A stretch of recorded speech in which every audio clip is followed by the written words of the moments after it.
Mae GISDA'n elusen gafodd ei sefydlu yn Gwynedd 6 mlynedd ar 20 yn ôl erbyn hyn.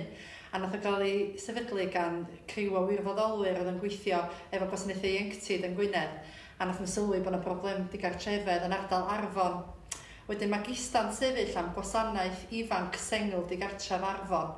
Ond erbyn hyn, da ni'n gweithredu drwy Gwynedd i gyd efo pobl ifanc rhwng 16 i 25. A mae yna 31 o staff yn gweithio erbyn hyn lle.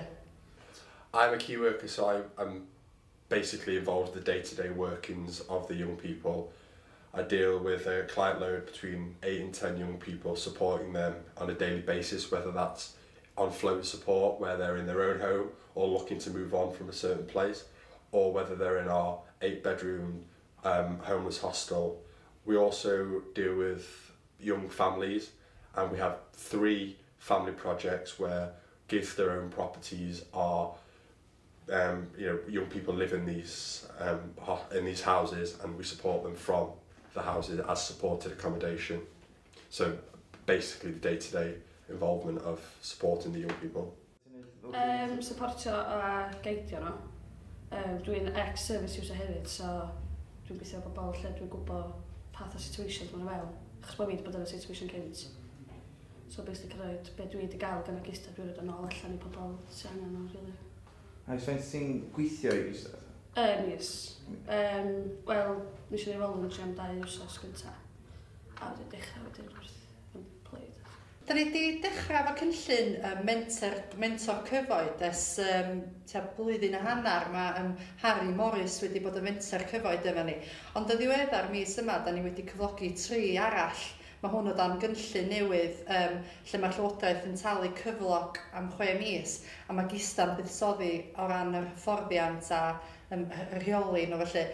Mae pethau'n mynd yn dda iawn, ond mae pobl ifanc yn medru uniaethu well efo pobl ifanc sydd wedi bod yn y gwasanaeth eu hunan, a maen nhw'n gwybod be I ddisgwyl, a maen nhw'n medru hyd yma yn gweithio dda.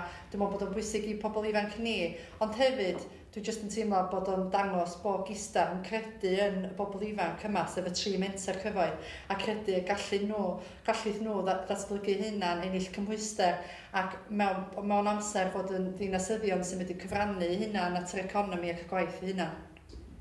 I came here, not knowing anyone around here, not knowing anything around here, and I came straight into there, and within a couple of months' time, I was able to go out, get training, I was then able to get a job, and then, after a year's time, I was able to move on and live independently, so help you to move on and live independently, basically.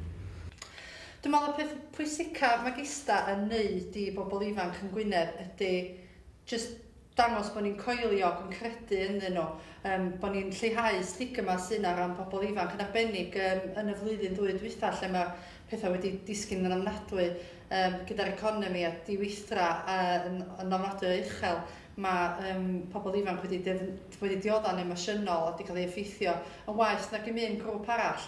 A mae gwasanaeth fel GISDA'n hanfodol, dwi'n meddwl, I wneud yn saff bod ni'n darparu cyfleoedd ar eu cyfar nhw, fel bod nhw'n medru gweld bob math o brofiadau eraill sy'n ar eu cael ar eu gyfer nhw.